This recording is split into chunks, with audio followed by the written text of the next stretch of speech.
everyone. Welcome to Textiles and Tea with the Handweavers Guild of America. I'm Kathy Group. I'm the Advertising and Marketing Manager for HGA, and I'll be your host today. Today, we have our sponsors, Karen and Feta Andala. Thank you so much for sponsoring Textiles and Tea today.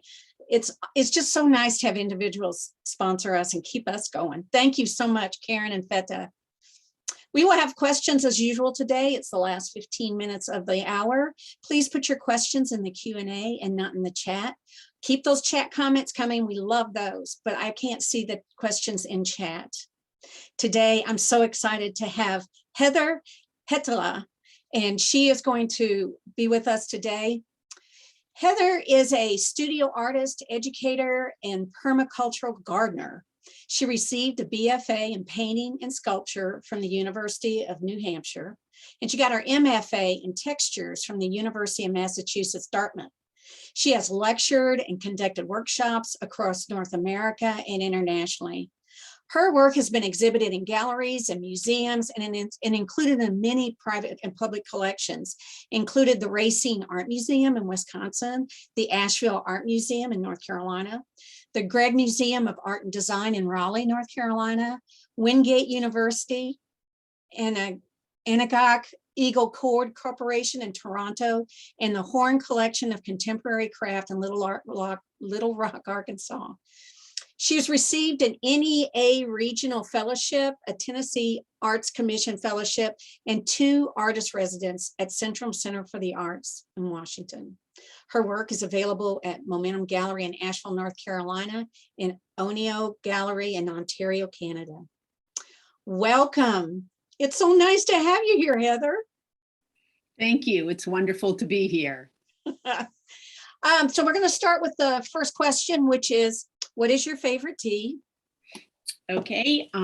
First, I'd like to just thank Ellen Noble for recommending me for Textiles and Tea Talk, and to thank Handweavers Guild of America and Karen and Feta for sponsoring this talk. So my favorite tea changed about 5.5 years ago, or my relationship to tea changed. So right now I have a cup in a wonderful handmade mug by my friend. That's gorgeous. But I have a cup of Textiles tea, but my favorite tea, I no longer have a favorite tea. 5.5 years ago, I developed alopecia universalis, which meant over the course of 2.5 months, I just lost all the body hair, all the hair on my body. And so I drink tea constantly, but I currently start my day with a cup of throat coat tea. And then I go to a really nice green tea from Japan. And then I follow that with many other teas during the day. And I'd like to just take a moment. I know you'd like to hear my ideas, but I feel due to recent events, I'd like to say something about alopecia. I have alopecia universalis, which means I'm body bald, but there's all different forms of it. And the recent Oscars, or the incident at the Oscars, brought it to the forefront, and the death just before that of Rio Allred out of Indiana. And that was a tragedy that I wished had never happened. And so there's a National Alopecia Areata Foundation, has a great website, and they have a great advocacy in schools thing with all kinds of resources for teachers and schools and parents. So I just wanted to put that out there in case you ever see someone who's bald. Doesn't necessarily mean they have cancer. It could be alopecia, and it's whatever, it becomes a way of life. So thank you. So now back to you, Kathy. Thank you for sharing that. I appreciate it. Well, my first question for you then is, how did you get started in fiber? Well, I guess I realized in thinking about that, it's part of my generation. I was one of the first kids of a working mother. So I learned a lot of my textiles and stuff from my grandparents. Both my grandparents sewed and worked with cloth and creativity, puppets or clothing. And so a lot of it would have been from my grandparents, though my mother, 2nd grade, I got to learn how to sew on the sewing machine. And so we had a sewing machine, and we had I guess what you call the facilities there to sew at home. But a lot of the learning actually came from my grandparents. Well, you've stated that some of your work is inspired by the stairs, that the stairs are your primary muse. Would you talk more about that? We have two examples of your work with stairs in them. My undergrad was in painting and sculpture, and I switched to textiles in graduate school, and a lot to learn. I wanted to learn about color. I learned that in painting, but I really wanted to work directly in the fabric and be able to touch my material and all that. So I moved to textiles. And at that time, a lot of my work had been coming directly out of my life in a very personal relationship to my life. And so I grew up in New England in an old quirky house in northern New Hampshire, or rural northern New Hampshire. And I went to school when I switched to textiles. It was in New Bedford, Mass. Another old whaling community, has lots of history, lots of old quirky architecture. So the house I grew up in had no doorknobs, just lift latches, very unusual, something you couldn't build today. And likewise, in New Bedford, there was a lot of this quirky architecture. And so it began as always in my journals, and I just was attracted to these intimate and quirky spaces, generally involving, I think had been coming out of sculpture, so I liked space. So the staircase allowed me to make space on a two-dimensional plan. Two-dimensional plane. And so I started sketching. And so these are different staircases. One is from Portsmouth, New Hampshire, and one is from New Bedford, Mass. And they have the colors were often inspired, or I think you'll talk about color later, but the color it was not about making a realistic representation of the staircase. It was more my memory and my emotional relationship to the staircase. I love that. I love that. In this next work, it's called Dialogue. You use a combination of materials. You've got the fabric, and then you've got a three-dimensional, and I think that's clay, right? Mm-hmm. Yep. And they mimic each other. So can you talk some about using two different modalities and putting them together into one piece? Mm-hmm. This has been something I think that I've been concerned with for a long time. Before I ever got into oil painting and painting, I worked with these collages where I did these watercolors, and then what I was actually depicting in the watercolor, I used the actual fabric of what I was depicting. So it was like a painting that merged into reality. And so that sense of discourse or conversation between the illusion and the reality is something that has been with me for a long time, since I was, I guess, early 20s. In this case, this is about the reality. That's a wood-fired ceramic vessel. So that's very tactile, very solid in this world. Then there's let's say a mimic of it on the left to you. And then if you look hard enough, there's another one way in the center, really in the far right of the textile, but very faint.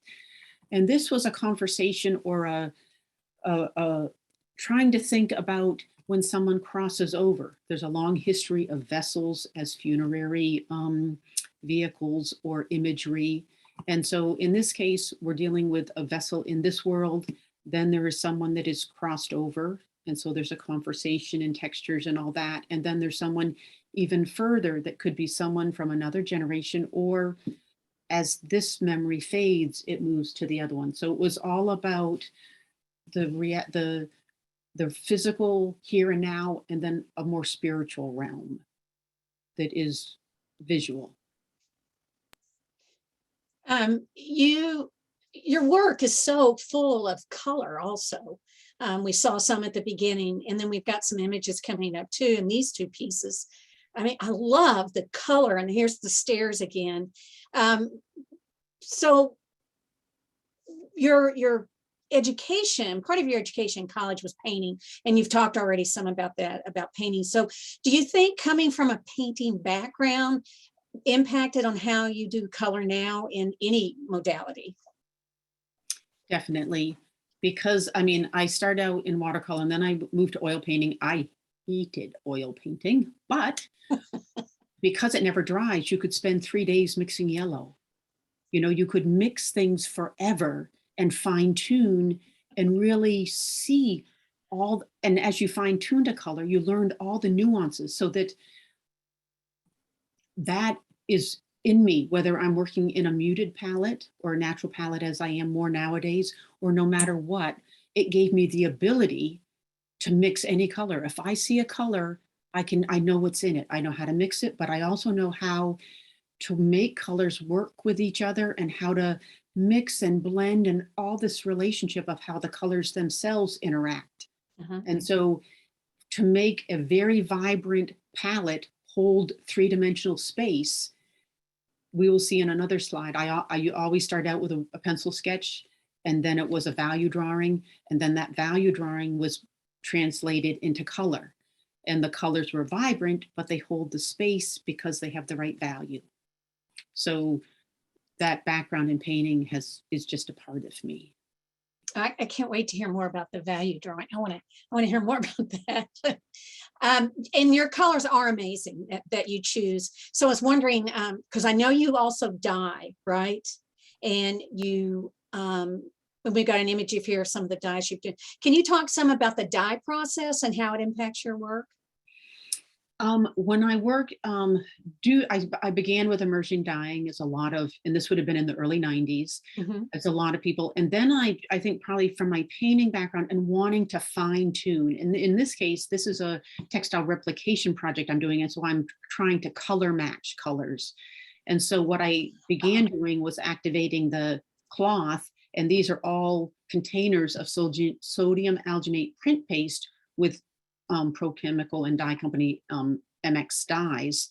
And so I would paint samples, steam, process, and all that. But I would have these containers, like paint containers, that I could fine tune and adjust and mix them like paints, and then test them, and then process them, assess, mix them and fine tune them, paint them, assess them. And so they became, the way I worked with the dyes became very, so I really got exactly the colors I wanted and the fine tuning of the colors I wanted by using the thickened paste. And that was whether it was a woven, anything I do that is painted dye is done with the thickened, very, very, very, very thick sodium alginate print paste.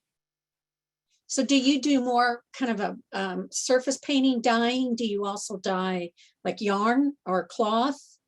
Just as a kind of as your beginning palette, your beginning canvas.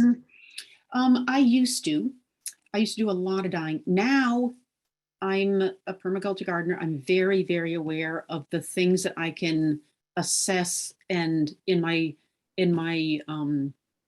lifestyle and in my studio. So I have rain barrels set up and I'm very aware of my water usage. And so by doing this, I use a lot less rinsing and a lot less water. So I still do some immersion dyeing, but it's mainly for my clothing. And what I do is generally with this, with a thickened paste so that it uses less water. You like to recycle also. I was reading about that you recycle as much as you can. So how did that begin for you? It sounds like you're very much aware of your impact on the environment. So where did that come from? Well, I still fly and drive a car, but where I can, I do. And I guess I grew up with hand-me-downs, with mending and darning. And so the idea, and rag woven rugs. And so that idea of, and also very rural, so that everything that was purchased at an hour or more away. And so it wasn't something like you just went out and bought something. And it was a lot of hand-me-downs. And so it just, I think I was in grad school in New Bedford when I moved to Textiles, and there were a lot of textile mills there, and I was able to get remnants and things. And so all those initial rugs were woven out of the remnants I got from the mills there. I've always loved old textiles. There was a hope chest that was in the attic in the house I grew up. And so that was, the mice had gotten to them a little, but I remember asking my grandmother how to whiten them. This would have been probably in the 80s or maybe 70s easier. And we did it I think with lemon juice and in the sun. And so, and I'd been carrying, I still have a couple of those pieces. They were just beautiful. I was attracted to old textiles, the worn, the history, I think growing up in an old house that had a lot of history. I love old things have personality.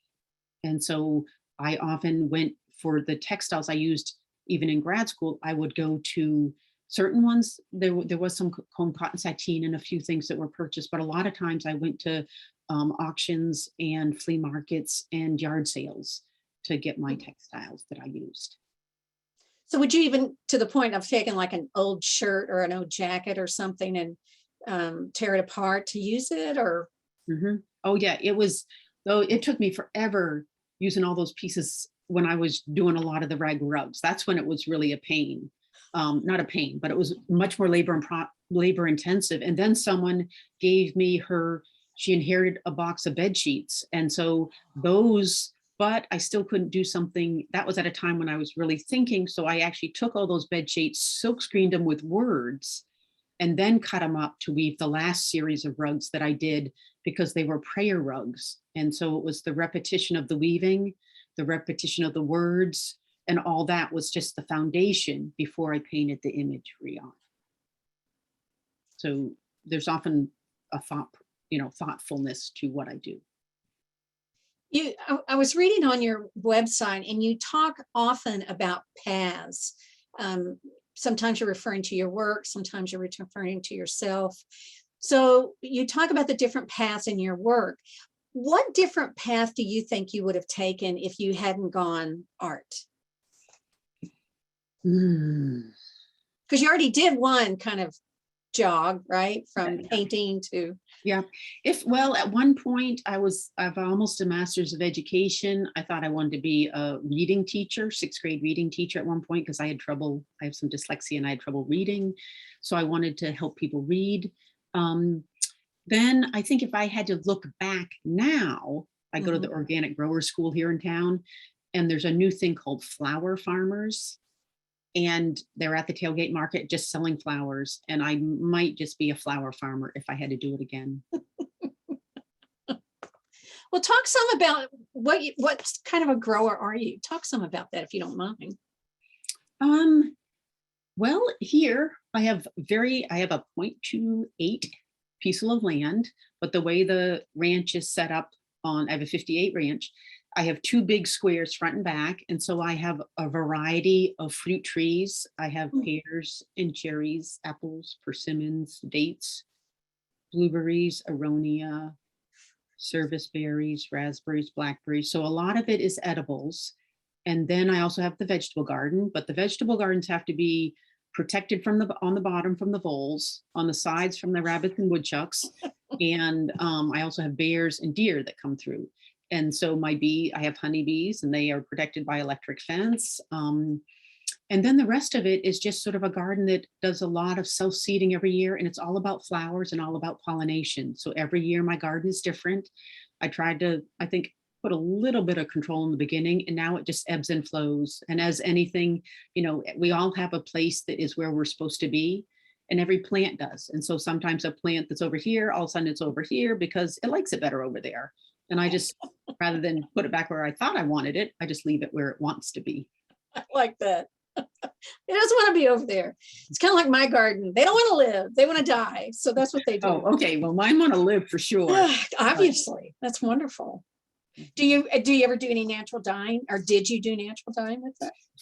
I'd say when the natural dye sort of movement came on, I was actually really, really moving to more textile inks and really being aware. We had a couple droughts in Asheville, really mandatory water things. And so it made me very aware, and I am set up. So I have all my studio work and all my clay, textile, all that, any dyeing, even immersion dyeing and everything is done. I have a whole rain barrel system, and they do all my studio work. But at the time I was moving more to textile paints just because there is no water involved in it. So I do some dyeing, and I still layer the dye goes in the fabric, and the textile inks sit on top, sort of like a carrot and a radish. But a lot of what I do now is really water. I'm very aware of water. That is going to be one of, sand and water are the 2 resources that are going to be problematic in my lifetime. I love that you're so passionate about it. I mean, it's one thing to talk about being, conserving water, but it's another thing to live it. And I really appreciate that you do that. And you're right. So much of what we do is can take up a lot of water.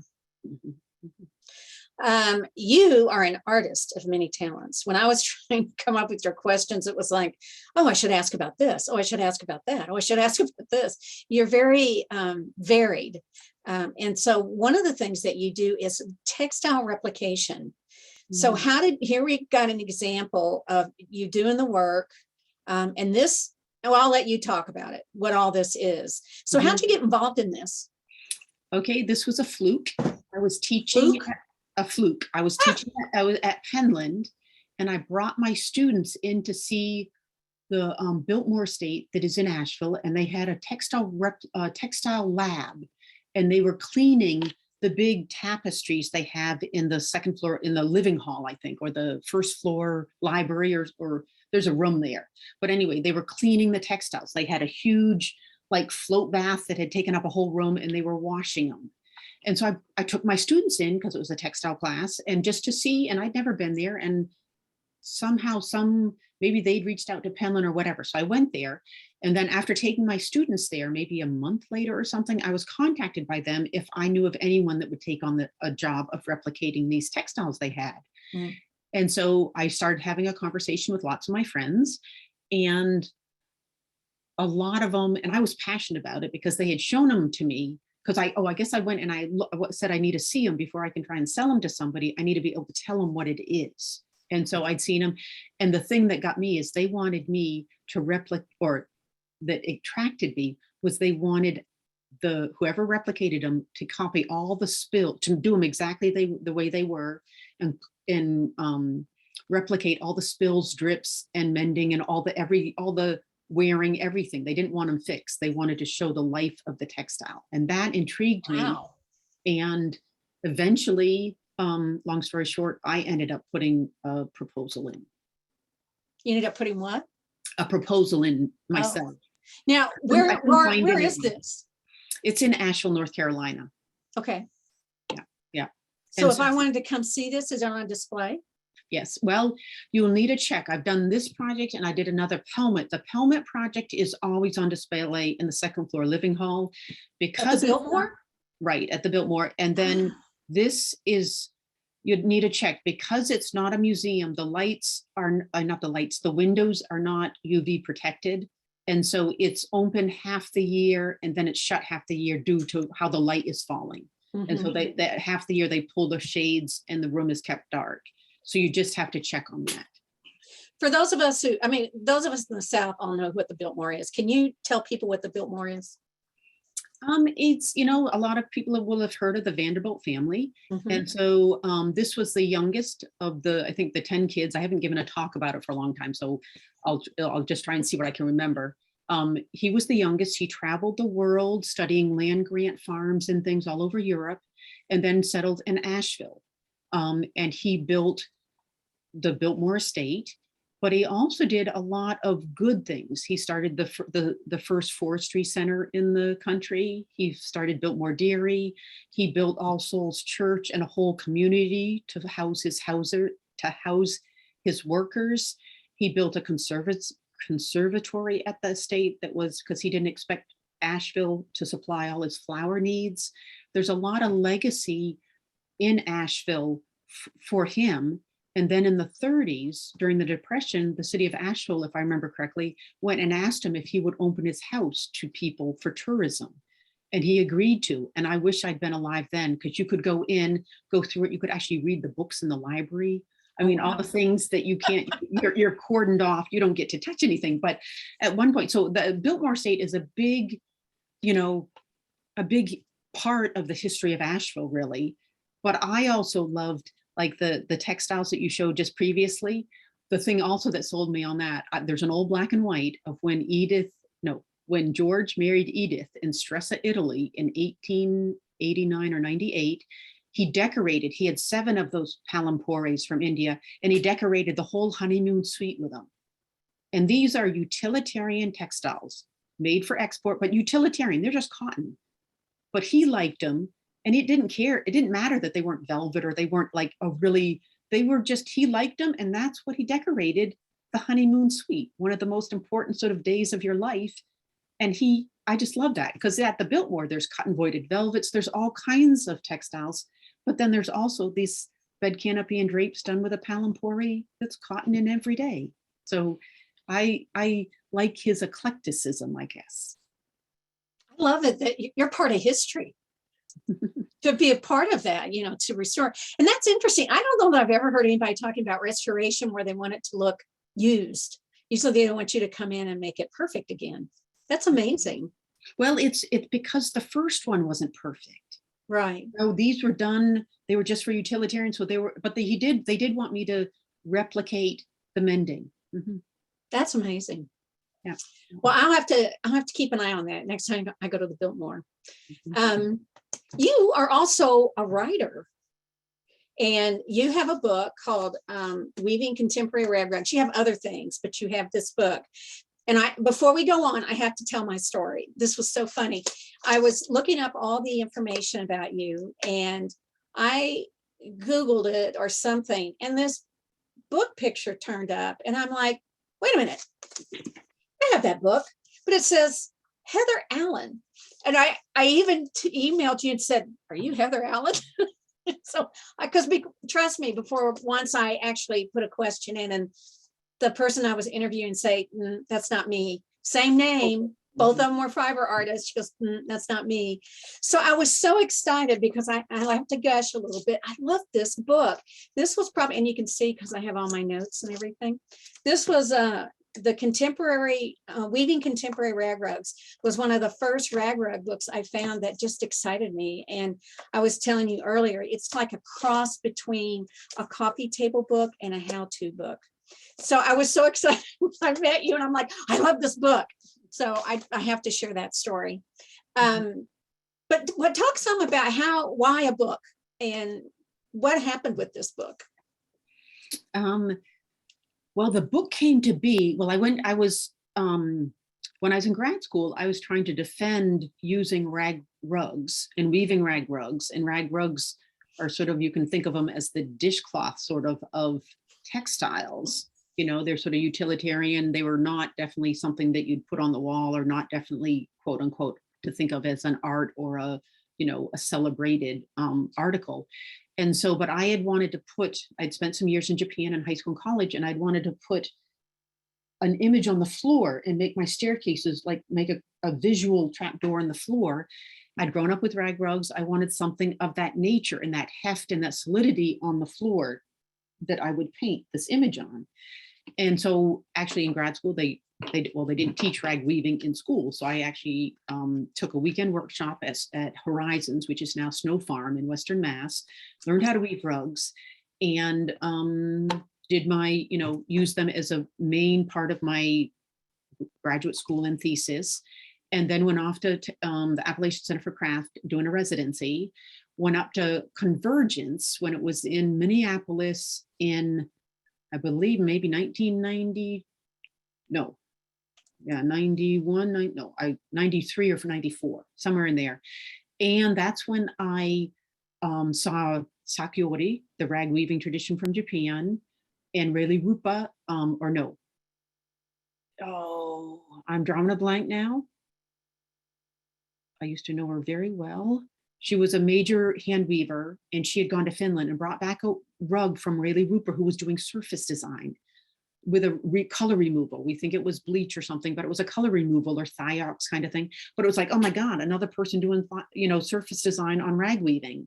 And it was like, oh, I think this is, I wish I'd had this to support me when I was doing my thesis, but also because the rag weaving was in Minnesota. I mean, the Convergence was in Minnesota. There was so much Finnish, heritage weaving, rag weaving. There was just, it was just thick. It was wonderful. It was so wonderful. And so I came back thinking that, someone needs to say something about, especially with the Sakiori in Japan too, which was a tradition I was unaware of, that there just seemed to be something way beyond just what I thought of as rag weaving.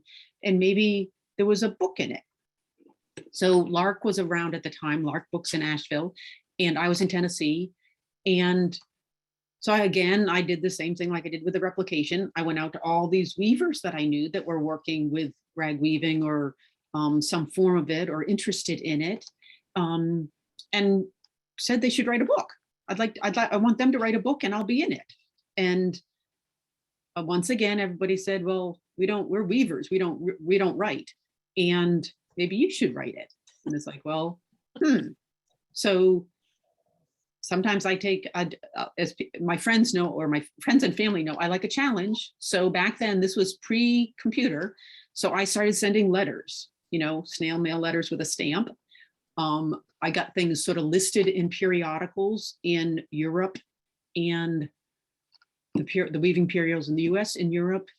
I reached out to my friends and contacts in Japan. Somehow there were some Australia connections. I don't really remember all of it, but I started gathering things, and gathering images and things and saying, hey, I think there's enough for a proposal. And so, and it was all in the slide form. And so I sent a proposal off to Lark Books and they accepted it. And so then I became a writer.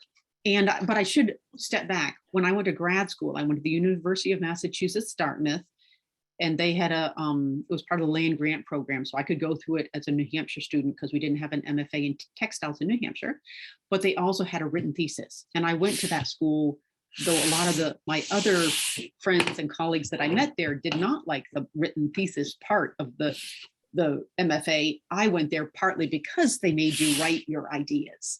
But even back then, I had to petition because I wanted to write a lot of my ideas in free verse poetry. And that was not acceptable as an explanation. So even back then I was working with the idea of how to convey something in a book form that was maybe a little outside the norm. So then when I was with what Lark had been doing, but also the other books on weaving up to that point were pretty much in black and white. There wasn't much color. Yeah. And I really wanted to celebrate the potential, the creativity, and also there's a huge international component to the book because rag weaving began out of necessity in all kinds of different places in the world. Nobody owns rag weaving. It's a world tradition. And I wanted to celebrate and acknowledge that. And so that's how the book came about. And it was dedicated to my Finnish grandmother and to Barbara Eckhart and to weavers in my life. And I have, it's got the orange cover. The original hardcover has the orange cover. That's the same cover as my thesis. And I fought in grad school to have my thesis orange colored. And then, yep, see, that wonderful, that was part of my orange period. And, but it really, it changed a lot. It's like one of my children. And I'm so happy, Kathy. It warms my heart beyond anything to know that people have loved it and that all the fighting and all the, sort of when heads butted, all the things I stood up for to try and make it the book I would want. And I would want a book that has lots of great pictures because that's what I gravitate to. And so I'm so glad that it's had a wonderful life and that it's filled your life. Well, the other thing I really enjoyed about it, and we were talking with some of the other guests that talked about their books, is that you included other artists and showed other people's work where you could have just said, this is the Heather book and I'm going to show you what I did. And so I thought that was very generous and spirited for you to share with other people your book. So what's next for you? What's coming down the pike? What's coming down the pike? Well, right now I work with, textiles are the foundation of so much of what I do. The thread, if I'm working with wire, it's like a three-dimensional thread. When I'm working with clay, they are imprinted with a cloth, the imprint or the texture of cloth. I use wire to stitch the clay as though it was mended. I have some issues that weight is going to be more of an issue going forward. And so I'm coming full circle. And I also have a series that is in textiles, a lot with denim, but I have a series that is harking back in some ways to the dialogue piece you showed that talked about the layers and it was the ceramics and the piece that sort of had a more of a spiritual sort of otherworldly dimension.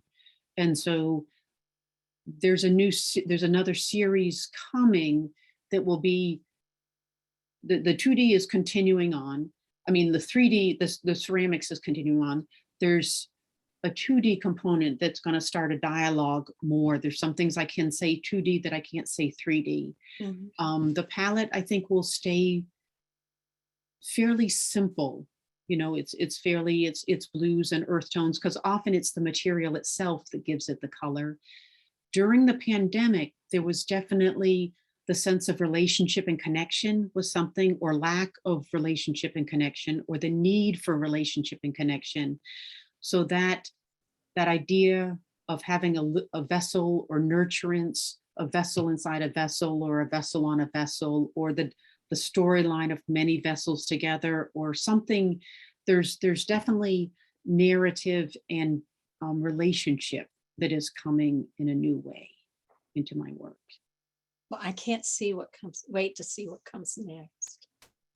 Well, you know, we have some questions. Shall we look at some of those? Okay, sure.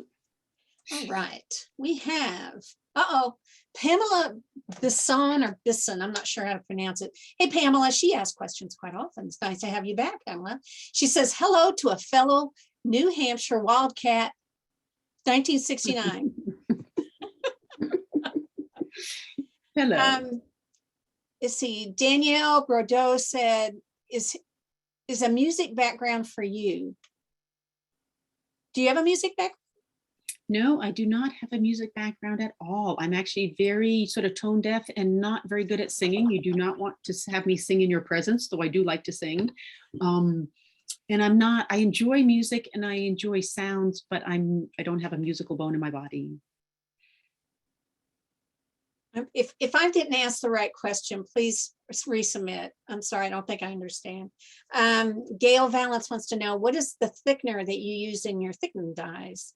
Oh, it was sodium alginate print paste, a basic one. And I am dyslexic, and I made it once and I made a mistake and it came out very, very, very thick. And so it's a very thick sodium alginate print paste. And if you want, you can email me either through here or that, and I can send you the recipe. But it's just a very thick standard sodium alginate print paste. Okay. We will have your email. We'll be talking about that toward the end also. I am new to textiles. This is from LP. How were those colorful stairs done? Was it tapestry, painted fabric, woven plus paint? Thank you. I think you've talked a lot about that already.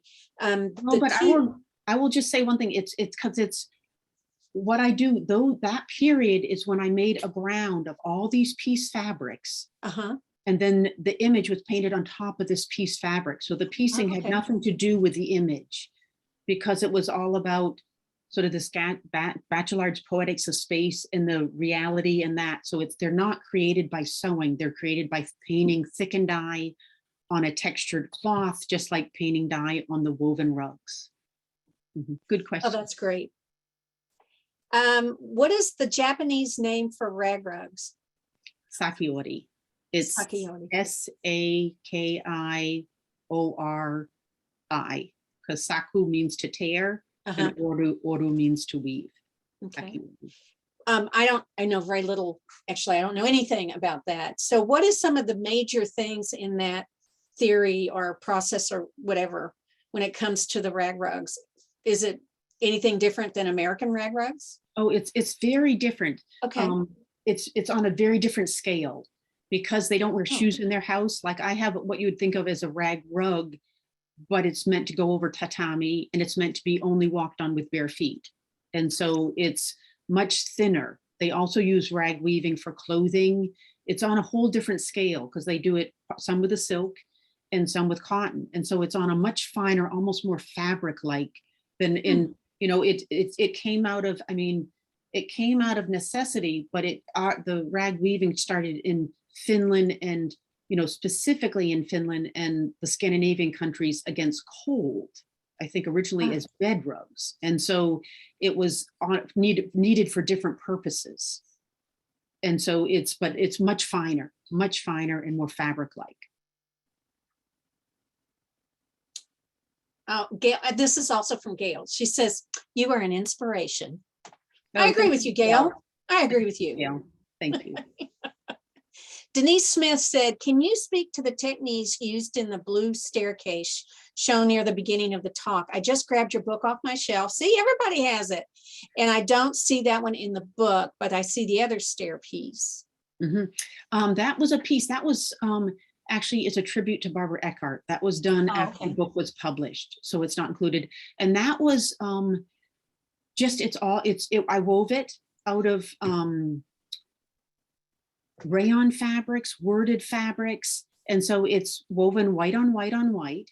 And then the dyes, I mixed up a whole family of dyes and then made a gradation so I could paint the staircases. Because it was a tribute to her and she had crossed over, there is a little dresser like napkin as though it's a window to another world. And that is appliqued on top. And then there's birds and things. She loved birds and used birds in her work. And so that piece and specifically has a lot of specific imagery based and inspired by Barbara Eckhart. Mandy, I hate to do this to you. Can you go back to that really big blue piece? There's two images. I think it's like second or third image we have. Yes. There you go. So you can see it's woven, traditional rag. Yeah. But there's a window there, and that is a dresser scarf that is sort of to allude that goes to a window, but like a floating window or another world. And then there's birds that are sort of in the wallpaper. And then there's two birds there that are slightly different and are in that window as though, you're saying goodbye or whatever as someone crosses over. So that was a very special piece. So was the rug white? Did you bleach it out before you wove it? No, all my rugs were woven of light colored fabrics. They were all, and generally because I got them off cuts from industry, it was generally muslin. It was all those kind of fabrics that were before they were done. They were and then later I inherited a ton of bed sheets, but all the rugs pretty much that I wove for my work. There's a couple in the book that I wove just to, I took a great concentration with Chad Ellis Hagen and wove some very colorful rugs, and like the blue and orange chessboard I have in my living room. So there are some that were traditionally woven, but most of the ones I did for my work were woven of light colored fabrics, and then the image is all painted dyes. Yeah, in Tennessee, I had to get these horse watering troughs because I was painting some huge rugs, and to rinse them, I didn't have any sinks that were big enough to rinse them. So I had sump pumps and 6 and 8 foot horse watering troughs that I had to rinse them in. Wow. Earlier you said something about value drawings. Can you go back to that? Jane Eisenstein's asking us, can you show the value drawings? I think if you could put up, there was an image of journals, if it includes the one I recently sent, Mandy. I don't know if you can put that one up. Mandy, we're making your life difficult today. So this is, so the right for you is a combination of more recent journals, and you can see the weaving shuttles and the boat form, or the shuttle boat form. On the left-hand side is sort of an example of, like in the center, that's a staircase that was done and then done with India ink. So it's a value study. So I really understand the values of the space. Before that, it would have been a pencil drawing. I always drew with ballpoint pen when I was doing my sketches, because you have to really look, because you can't erase with ballpoint pen. And so then you can see, then there's a value study in watercolor that I did, and some swatch books of fabric samples that I've collected from the pieces. After, when I did a piece, often I would have swatch books and sample dye charts and sample cloths that I have still saved from that period. And then there's in the upper corner, there's a multi in and out scroll that I did, and part of the sketch for that. But it would all start out with a ballpoint pen sketch, then a value ink, and then it was translated into watercolor, and then from there to the cloth. Yeah, Nancy Everhand said, have your book, just pulled it. Thank you. All the cool kids have your book. All right, Mandy Pedigo said, it is so lovely to hear Barbara's name. Did you study with her, and what was her impact? She was one of my faculty in grad school, or I guess she wasn't on my committee, but Barbara Goldberg and Barbara Eckhart, they were a team. And so they were both on my committee, even though she wasn't officially. She was an amazing spirit, an amazing friend. I remember one funny conversation we had because I wasn't a natural, and I wouldn't say I'm a weaver because math is not my best friend. And I'm a little freer, and weaving has a lot of parameters. And so I think the first time I dressed the loom, I had a mistake over on one side. And so when she said I should redo it, I said, oh no, that's the spirit of the loom talking. And we went around and around that. And so that actually became, so most all my rugs, I started weaving a mistake in. So it could be the spirit of the loom, because the spirit of the loom had a personality. It didn't have to be perfect, but we would go around and around about that. I remember that. But she was just a wonderful individual. And I currently, Ellen Noble recently gifted me one of her weavings, and it's in my bedroom. Oh. And it's the first thing I see every morning. And she was just a spirit that got taken too early, but one of the most amazing, gifted weavers I know.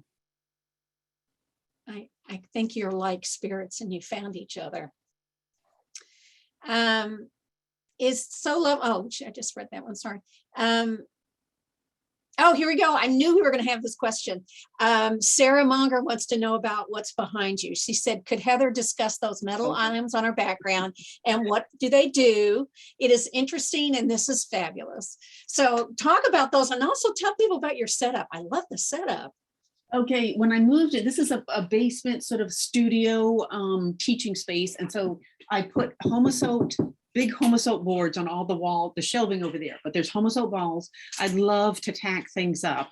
And so this is these are studies. Like this is a wire and gut, and it has the summer gut and the winter gut, which dries differently. And so that's just to remind me that I need to do it in the summer, not the winter. I did a piece recently and I had to learn how to do knotless netting. So this is one of the little samples I did that is suspended and holds a little ceramic vessel. But a lot of the little samples and the little things that I want to remember and I have no place to put gets put on these image boards. And you can see they go quite a ways in either direction, that it's just all kinds of snippets and stuff that has energy for me. And because I'm very visual, I don't like all my stuff is stored in clear boxes, partly because I once had a studio that had a sprinkler system, so everything needed to be in plastic boxes, but I chose to put them in plastic boxes so I could see.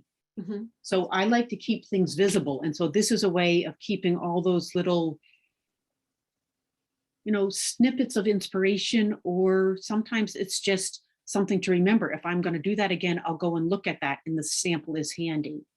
But you could call it an image board. It's just, I love it. And it's just T-pins, full of T-pins. I love that idea. I'm going to have to go get some of that. I want to just put things up around me. I love that idea. Sarah Jean Burke said, Heather, your book has inspired many rag rug warps for me.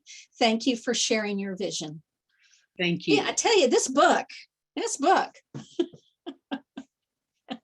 Well, somebody was asking and this is a great question though, because everybody answers it differently, but what is a day like for you? Are you one of these people that at this time you go do this, you get down to your studio, you work, and then you're done? Or do you find you flow more? You work when you're inspired or whatever? First I'll say I'm an introvert. So I love it if I have a week I don't have to see anybody. And then I can really focus. But often because I'm self-employed, I do studio work, I do business work, I do emails, I do website, I do all kinds of different things. And in some ways, sometimes there's times when I feel like I'm a firefighter putting out the next fire that has to be dealt with. And so that can be very erratic. Mm-hmm. Deadlines provide focus. I'm involved with 3 wood fires a year, so that gives my structure. So right now, like after the last wood fire, I rolled all the slabs with fabric, and they're just curing for 2 months before I begin. Oh, okay. So this is a period where I'm now beginning to lay out and play some ideas for this next series. I'm doing some studies and things like that. I'd also like to get back into writing, so I'm doing a writing thing with Katie Schultz, a daily writing thing with her. When I have to say, when I developed the alopecia, it was so traumatic. And I would just say, for one thing, if you want to be grateful for something, be grateful for your eyelashes. They are the most important hairs on your body. But I get up at every morning at 6 to write. Just, it became an anchor, and it's not for anything else. That's writing for me, but it was I started it when I was trying to write myself. If you know the Harold and the Purple Crayon, it's a wonderful kid's book. And he draws these realities that he can go and then walk in. I love that book.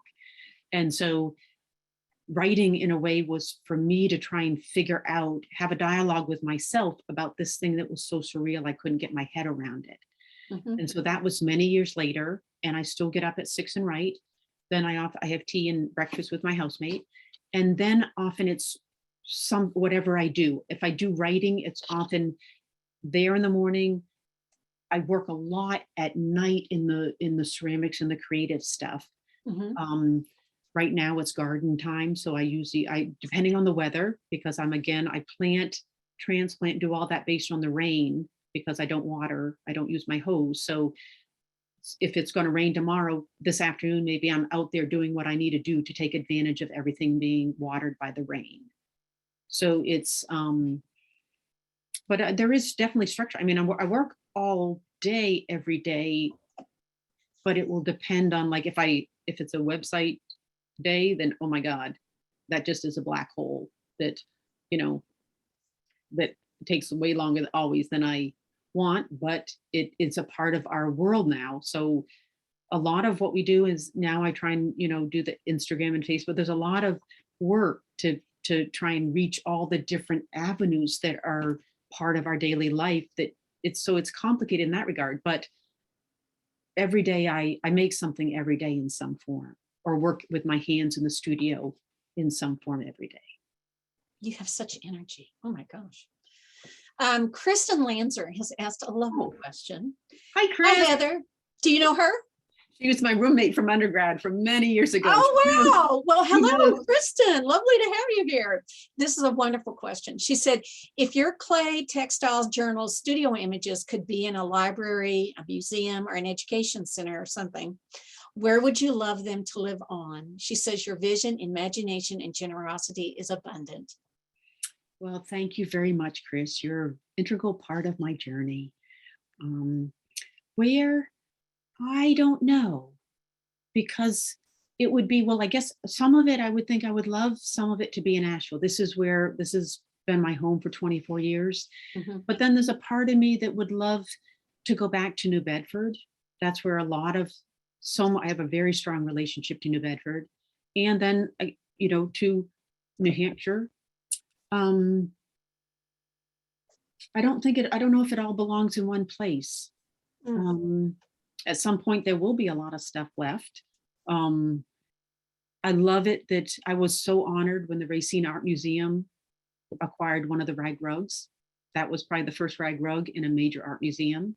And that I felt like, okay, I've done all I need to do is to get that, that was a huge day for me. It is. That's wonderful. It is. But I would say I would love that.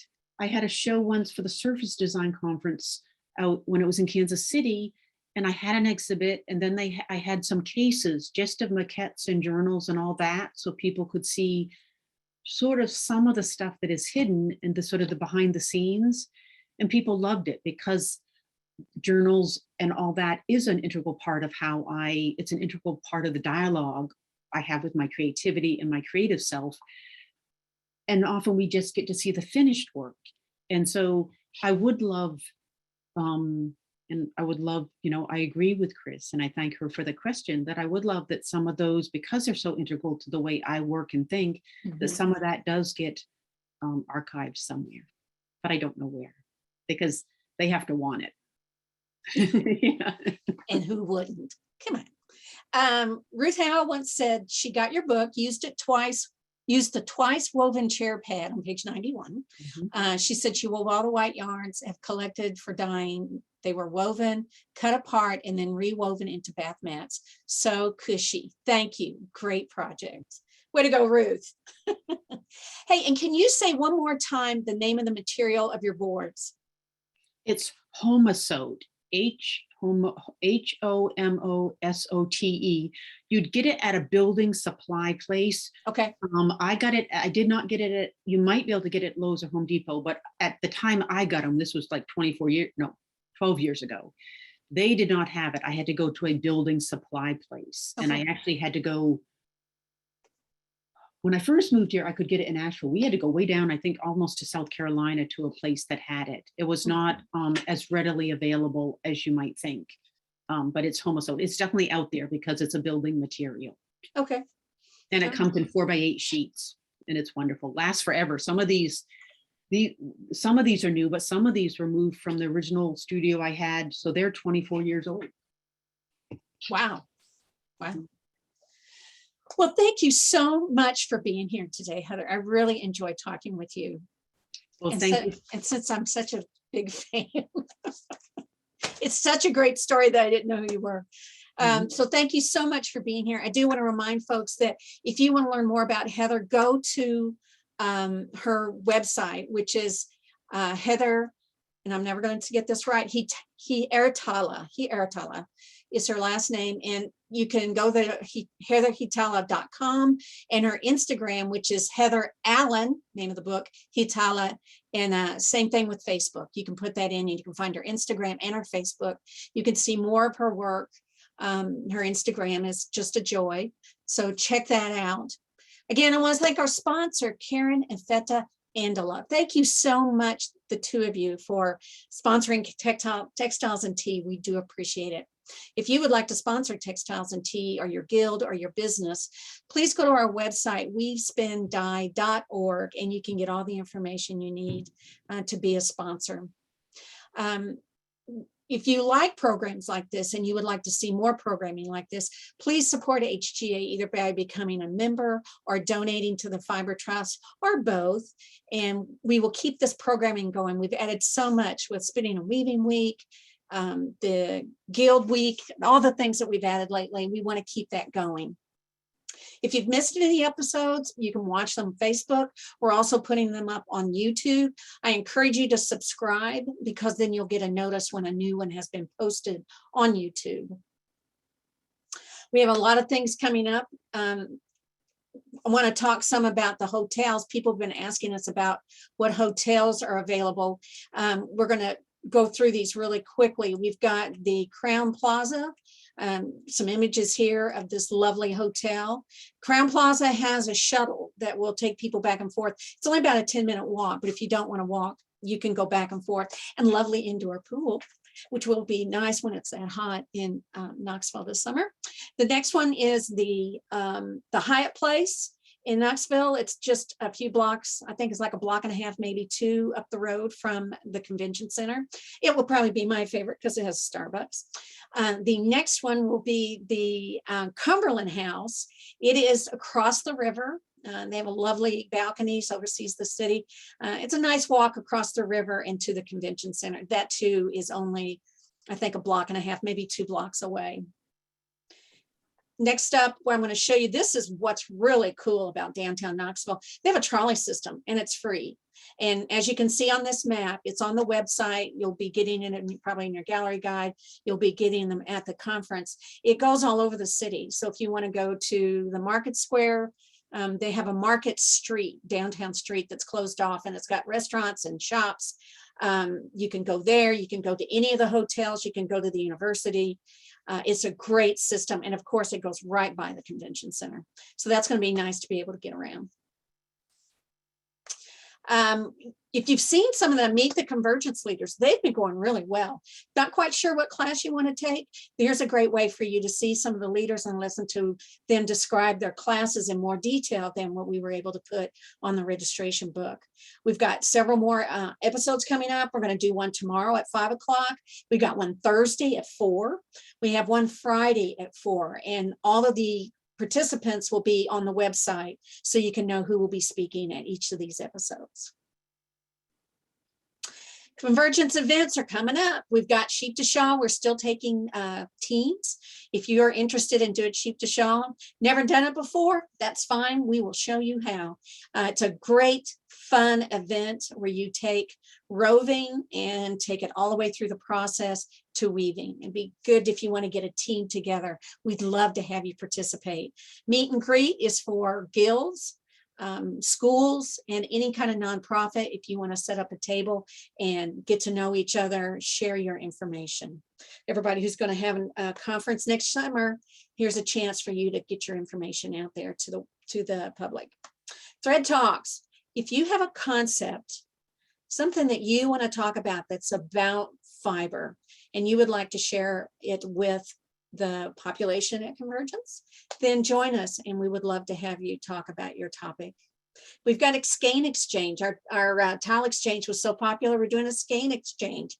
So all you spinners out there, be sure you jump in there and sign up for that. All of this is available on a day pass, which is just $10 for the whole day. You can shop, see the exhibits, and participate in a lot of these events. And all of these are free if you have a CVP. Again, thank you all so much for being here today. Thank you again, Heather. It was just wonderful talking with you. I hope you guys have a great week. Come join us next week. Next week, we have Diane Totten. She's also going to be teaching at Convergence. She's the crimp queen. If you've ever wanted to learn about crimp fiber, that's Diane. Have a great day and happy tea.